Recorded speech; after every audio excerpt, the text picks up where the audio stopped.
Tila nakahinga na ng maluwag ang bar examinees nang salubungin sila ng kanilang pamilya, mga kaibigan at kamag-aral sa pagtatapos ng bar examinations kahapon. Ganyan ang naramdaman ng working student na si Kathleen. Dasal, pagpupursige at time management ang naging sandigan para maging handa at maitawid ng maayos ang bar exams. Trinay ko lang i-maximize yung time na meron ako considering na meron akong work until August 15. Nag-work pa ako. Kahit ilang minutes lang per day as long as may progress. Day before exam, nagpapabless ako ng gamit sa St. Jude. At least kahit yung ganito lang, yung mga pendant lang, yung cross na dala-dala ko palagi.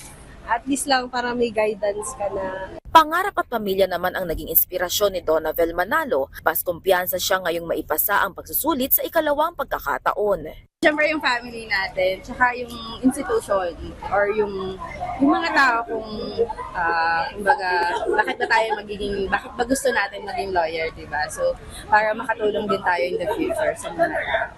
Ipagpapasa Diyos na lang umano nila kung anuman ang resulta ng kanilang paghahanda at pagsusumikap para maging future lawyers. Masaya na takot pa din kasi hindi pa rin alam kung ano yung magiging outcome pero still hopeful.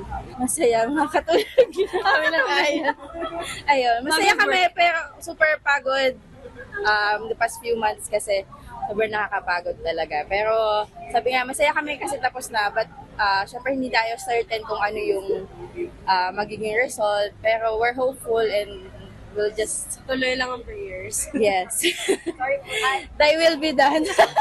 Mahigit 11,400 ang kumuha ng bar exams mula sa halos 13,200 admitted examinees batay sa tala ng Supreme Court of the Philippines.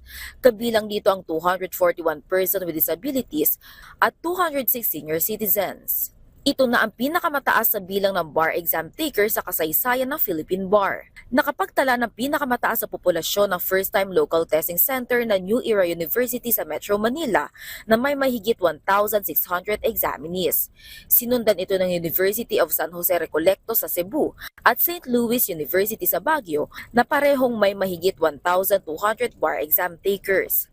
Ayon sa Supreme Court of the Philippines, posibleng sa January 2026 lumabas ang bar exam results, habang sa February naman ang oath-taking at roll signing. Vel Custodio para sa Pambansang TV sa Bagong Pilipinas.